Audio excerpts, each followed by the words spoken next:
Hello દર્શક મિત્રો, સ્વાગત છે તમારું અમારી યુટ્યુબ ચેનલમાં। તો આજે આપણે વાત કરવાના છે પ્રધાનમંત્રી આવાસ યોજનામાં જે લોકોએ ફોર્મ ભર્યા છે તેમનું એક લિસ્ટ સરકાર તરફથી બહાર પાડવામાં આવ્યું છે। તો આપણે ઘરે બેઠા આપણા મોબાઈલમાં તે લિસ્ટ કઈ રીતે જોઈ શકીએ તેના વિશે આપણે વિડીયોમાં વાત કરવાના છીએ। તો દર્શક મિત્રો, વિડીયોને છેલ્લે સુધી જોજો જેથી તમને ખ્યાલ આવે કે આપણે ઘરે બેઠા આપણા મોબાઈલમાં કઈ રીતે આપણે લિસ્ટ જોઈ શકીએ તે આપણે વિડીયોમાં જોવાના છીએ। તો વિડીયોને અંત સુધી જોજો, વિડીયોને જરા પણ સ્કીપ કરતા નહીં, અને વિડીયો પસંદ આવે તો વિડીયોને લાઇક કરી દેજો, તેમજ તમારા મિત્રોને શેર કરજો।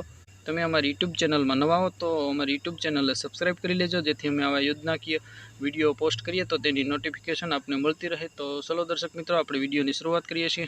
તો સૌપ્રથમ દર્શક મિત્રો, આપણે અહીં આપણા મોબાઈલમાં બ્રાઉઝર ઓપન કરવાનું છે। ક્રોમ બ્રાઉઝર ઓપન કરી લીધું છે। ત્યાર પછી આપણે અહીંયા ગવર્મેન્ટ જે ઓફિશિયલ વેબસાઇટ છે તે વેબસાઇટનું નામ લખશું અહીંયા યુઆરએલમાં। તો દર્શક મિત્રો, હું અહીંયા ઓફિશિયલ વેબસાઇટ છે તેનું નામ ટાઈપ કરું છું, PMAYG.NIC.in આ વેબસાઇટનું નામ છે। તો દર્શક મિત્રો, આ વેબસાઇટ તમારે પહેલાં ટાઈપ કરી લેવાની છે, ત્યાર પછી સર્ચના બટન ઉપર ક્લિક કરવાનું છે। તો હું અહીં સર્ચના બટન ઉપર ક્લિક કરું છું, જોઈ શકો છો દર્શક મિત્રો।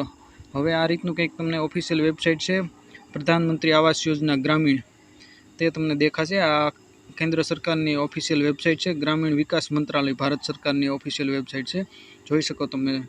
આ રીતનું તમને ઇન્ટરફેસ દેખાશે। ત્યાર પછી દર્શક મિત્રો, આપણે અહીંયા 3 ડોટ દેખાય છે સ્ક્રીનમાં, તેના ઉપર ક્લિક કરવાનું છે। તો હું અહીં ક્લિક કરું છું, 3 ડોટ છે તેના ઉપર। ત્યાર પછી દર્શક મિત્રો, અહીંયા ત્રીજું બટન છે, પહેલું હોમ લખ્યું છે, ત્યાર પછી અબાઉટ છે, ત્યાર પછી આવાસ સોફ્ટ લખેલું છે, તેના ઉપર ક્લિક કરવાનું છે। તો હું ત્યાં ક્લિક કરું છું। ત્યાર પછી દર્શક મિત્રો, અહીંયા આપણે નવું એક ટેબ ખુલે છે, તો ત્યાં આપણે રિપોર્ટ લખેલું છે તેના ઉપર ક્લિક કરવાનું છે। હું અહીં ક્લિક કરું છું।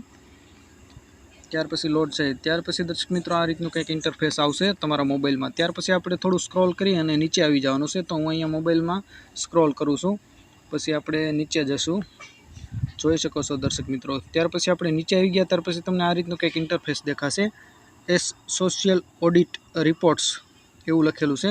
તેના નીચે એક કરી અને બેનિફિશિયલ ડિટેલ ફોર વેરિફિકેશન એવું લખેલું છે, તેના ઉપર હું ક્લિક કરીશ। તો જોઈ શકો છો દર્શક મિત્રો, આ રીતનું ફરી એક નવું ઇન્ટરફેસ આવે છે। હવે અહીંયા આપણે બધું સિલેક્ટ કરવાનું છે। તો સૌપ્રથમ અહીંયા આપણને સ્ક્રીન ઉપર જણાવેલું છે ઓલ સ્ટેટ, તો અહીંયા આપણે આપણું સ્ટેટ સિલેક્ટ કરવાનું છે। તો હું અહીં મારું દર્શક મિત્રો સ્ટેટ સિલેક્ટ કરી લઉં છું। આપણે તો ગુજરાતી છીએ એટલે આપણે ગુજરાત જ આવશે, તો હું અહીંયા ગુજરાત સિલેક્ટ કરું છું, જોઈ શકો છો દર્શક મિત્રો। અહીંયા આપણે સ્ટેટ સિલેક્ટ થઈ ગયું છે ગુજરાત। ત્યાર પછી આપણે નીચે અહીંયા જિલ્લો પસંદ કરવાનો આવે છે, તો હું અહીં જિલ્લો પસંદ કરું છું। તો તમે જોઈ શકો છો અહીંયા બધા જિલ્લાનું લિસ્ટ આપેલું છે, તમે જે જિલ્લાના હોય તે જિલ્લો સિલેક્ટ કરી શકો છો। હું અહીં રાજકોટ સિલેક્ટ કરી લઉં છું। તો દર્શક મિત્રો જોઈ શકો છો જિલ્લો પણ અહીં સિલેક્ટ થઈ ગયો છે, રાજકોટ। ત્યાર પછી દર્શક મિત્રો, નીચે ફરી એક ટેબ છે, તેમાં આપણે તાલુકો સિલેક્ટ કરવાનો હોય છે। તો જોઈ શકો છો તમે, રાજકોટ જિલ્લાના જેટલા તાલુકા છે એ બધા અહીં લિસ્ટમાં આવશે। તો હું અહીંયા વિછિયા તાલુકો છે સિલેક્ટ કરી લઉં છું, તાલુકો પણ સિલેક્ટ થઈ ગયો છે દર્શક મિત્રો। હવે અહીં ફરી આપણે એક ગામ સિલેક્ટ કરવાનો હોય છે, વિછિયા તાલુકાના બધા ગામનું લિસ્ટ તમને અહીંયા જોઈ શકશો। તો દર્શક મિત્રો, હું અહીંયા વિછિયા તાલુકો છે એનું ગામ વિછિયા ગામ છે, તો એ જ હું સિલેક્ટ કરી લઉં છું। તો દર્શક મિત્રો જોઈ શકો છો તમે, વિછિયા ગામ સિલેક્ટ કરી લીધું છે। ત્યાર પછી દર્શક મિત્રો, અહીંયા વર્ષ સિલેક્ટ કરવાનું આવે છે, કયા વર્ષની યોજનામાં આપણે ફોર્મ ભર્યું છે। તો દર્શક મિત્રો, આપણે અહીંયા વર્ષ સિલેક્ટ કરીશું 2024-25 વર્ષ સિલેક્ટ કરી લીધું। ત્યાર પછી દર્શક મિત્રો, અહીંયા આપણે યોજના સિલેક્ટ કરવાનું કહેશે, તો આપણે અહીંયા યોજના સિલેક્ટ કરશું। તો આપણે અત્યારે પ્રધાનમંત્રી આવાસ યોજના ગ્રામીણ જે પહેલું જ ઓપ્શન છે તે આપણે સિલેક્ટ કરશું। આ આપણને કંઈ લાગુ પડતા નથી, આપણે કંઈ ફોર્મ ભર્યા હોય તો ભલે તમે અલગથી, પણ આપણે અત્યારે પ્રધાનમંત્રી આવાસ યોજનાની વાત કરી રહ્યા છીએ, તો આપણે એ સિલેક્ટ કરશું। તો દર્શક મિત્રો, આપણે પ્રધાનમંત્રી આવાસ યોજના સ્કીમ પણ સિલેક્ટ કરી લીધી। હવે ત્યાં તમને ગ્રીન કલરમાં 2 નંબર દેખાય છે, એને કેપ્ચા કોડ કહેવામાં આવે છે। તો અહીંયા આપણને કેપ્ચા કોડ લખ્યા છે 53-20, આપણે 53માંથી 20 બાદ કરવાના છે, ત્યાર પછી જે વધે તે અહીંયા ટાઈપ કરવાના છે। તો દર્શક મિત્રો, અહીંયા આપણે 53માંથી 20 બાદ કરીએ તો 33 વધશે, તો અહીંયા હું 33 ટાઈપ કરી લઉં છું। ત્યાર પછી દર્શક મિત્રો જોઈ શકો છો તમે, અહીંયા સબમિટનું બટન છે, તો હું અહીંયા સબમિટના બટન ઉપર ક્લિક કરું છું।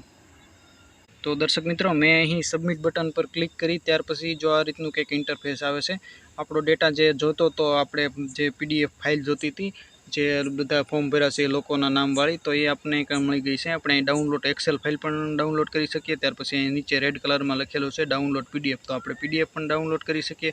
અને જો આપણે ડાઉનલોડ ફાઇલ ના કરી હોય, એમના લિસ્ટ જોવું હોય તો આપણે એકડે નીચે થોડા નીચે જઈશું એટલે આપણને લિસ્ટ દેખાશે. તો દર્શક મિત્રો જોઈ શકો છો તમે, વિછિયા ગામમાંથી 2 લોકોએ ફોર્મ ભરેલું હતું પ્રધાનમંત્રી આવાસ યોજના, જે સ્ક્રીન ઉપર તમે જોઈ શકો છો. પહેલું નામ છે ભાનુબેન તથા ડેરવાળિયા જેરમભાઈ, 2 નામ છે. તો આ 2 લોકો પ્રધાનમંત્રી આવાસ યોજનામાં ભરશું, ત્યાં ફોર્મ ભરેલું છે.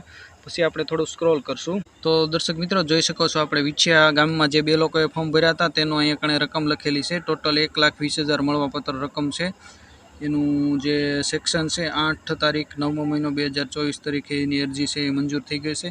ત્યાર પછી એક અમાઉન્ટની વાત કરીએ તો દર્શક મિત્રો, પહેલો હપ્તો છે ને એનો 30,000નો, તે 16 તારીખ 9મો મહિનો 2024ના દિવસે તેમનો હપ્તો છે તેના ખાતામાં ટ્રાન્સફર કરી દેવામાં આવ્યો છે. તો દર્શક મિત્રો, આ રીતે તમે તમારું નામ પ્રધાનમંત્રી આવાસ યોજનામાં ફોર્મ ભર્યું હોય તો તમારું નામ તમે ચેક કરી શકો છો ઘરે બેઠા તમારા મોબાઈલમાં. તો દર્શક મિત્રો, આ વિડીયો તમને કેવો લાગ્યો કમેન્ટ કરીને અમને જરૂર જણાવજો, અને વિડીયોને પસંદ આવે તો વિડીયોને લાઇક કરી દેજો. તેમજ ફરી એક નવા વિડીયોમાં નવા ટોપિક સાથે મળશું. ત્યાં સુધી જય હિન્દ, જય ભારત.